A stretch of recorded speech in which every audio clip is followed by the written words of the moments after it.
Good evening, ladies and gentlemen. Are you tired of coming home late from work and having to walk your dog? I would be. Are you tired of inviting company over and your house smells like heavy stench of cat urine? I would be embarrassed. Aren't you tired of being interrupted from that beautiful, perfect nap that you've been waiting for all day because your bird wouldn't stop yelling? Would be annoying. Now, opposed to all of those things, best pet I think be a reptile. I own actually a leopard tortoise named Littlefoot. I have no problems with her whatsoever. She's amazing. She's quiet, so I don't have to worry about barking. I don't have to worry about a stench lingering around my apartment. I don't have to worry about, barking or waking up in the morning, coming out of bed and stepping into urine or feces. I highly would recommend having a reptile. By the end of this persuasive speech, pretty sure you would look into owning one also. Alright, let's start by the enclosure. So here I have Littlefoot. Again, she is a leopard tortoise. She's a land tortoise, so she does not require being underwater. She eats a vegetation of collard greens, romaine lettuce, mustard greens. She can have fruits and vegetable fruits such as apples. She loves mangoes. She loves watermelon vegetables. She loves to take down peppers, tomatoes, and most of all, she loves cucumbers. She's crazy about cucumbers. So with reptiles, not all reptiles are carnivores. You have herbivores, you have insectivores, and you have the ones that just love eating vegetables and meat together. They do exist. Yes, they do.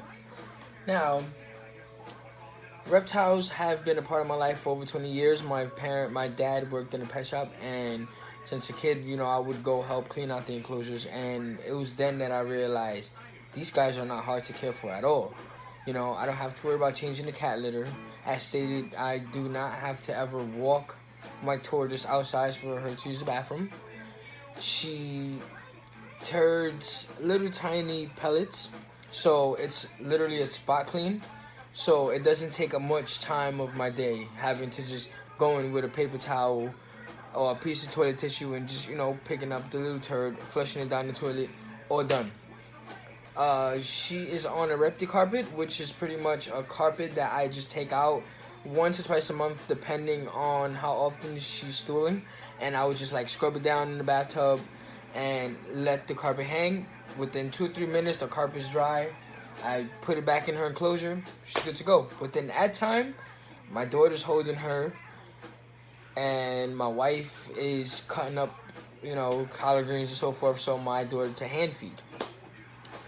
A lot of times, reptiles are spoken as being, evil, dirty, especially snakes. I've owned snakes for many years, and I've come across many people who say snakes are evil, relating to the Bible scriptures of the Adam and Eve with the apple, and I can tell you it's misleading, it's nonsense, and it's just not right. Snakes are not slimy. They actually have tough scales. The iridescence, meaning when they're in lighting, you can see rainbow patterns of colors throughout their entire body. Not all snakes are venomous, and not all snakes are, poisonous. And I can honestly tell you that snakes are one of, if not the easiest reptiles to hold. You don't have to go all out buying, different sorts of bedding such as wood chips for the floor. Snakes, you could just, their minimal requirements for keeping are just like newspaper you could put down. You can use paper towel, which is very inexpensive, For a dog, you would have to take your dog or your cat to get neutered and spayed and shots, constant visits. If they have ear infections, if, they eat some type of poison underneath the sink that you have for your kitchen, your underneath your kitchen cabinet. Reptiles on the other hand, they stay in their enclosure. It's easy to wipe it down. They don't relatively get big. There are some that do get big. My tortoise actually here, Littlefoot, is so tiny. She's tiny. She is a baby though. She's a hatchling. She will get a little bigger, but my daughter absolutely loves her. My daughter does, my niece does research. My niece does research, so her and my daughter, they come and they say that they want to offer different foods, and it's amazing to just see how responsible these kids are with, with Littlefoot, reptiles in general. My niece has her own lizard that she adores. She walks around with it on her shoulder. She goes outside with it. Everybody stops her and wants to take pictures, and they're amazed because it's not often that you find an exotic pet. So getting back to, the downers. There are downers. With every animal, there is going to be a downers. For example, not all reptiles stay small. You do have reptiles such as the green iguana, who are very cute when they're hatchlings, but they grow over 6 feet. So that can become an issue because now you not only have a large lizard living in your home, free roaming or in a large enclosure, at least 6 foot by 6 foot by 6 foot, you now have to worry about nails that can cut you. You have to worry about making sure that your iguana is still handled, because if not handled, they do get defensive and they will feel threatened and they will tail whip you. You have to worry about, the expense of how much is it actually going to cost to provide that reptile with the large enclosure that it will need, unless you decide to let your reptile free roam, which I highly do not recommend because you can accidentally step on your animal.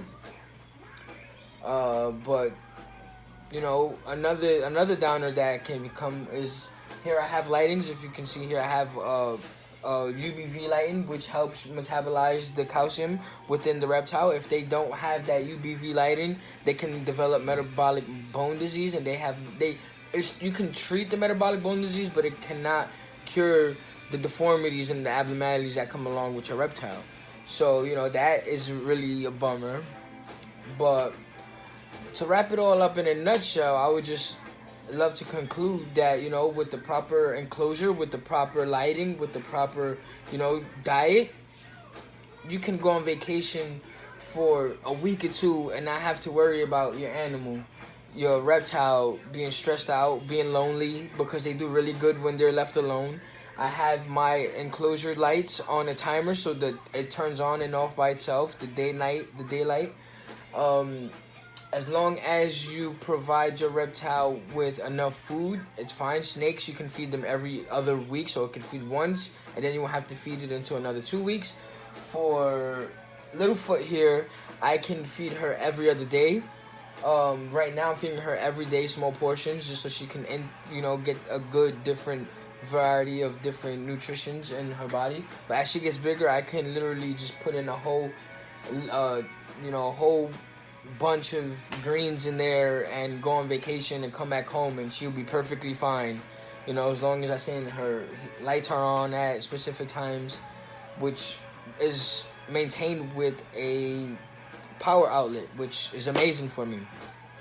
So that concludes my persuasive speech. I hope I gave you enough information as far as owning reptiles, what are the pros and cons of owning reptiles, why they make great pets, and I really hope you look into it. I know I'm definitely looking into going for my next pet reptile. Thank you. Have a blessed day.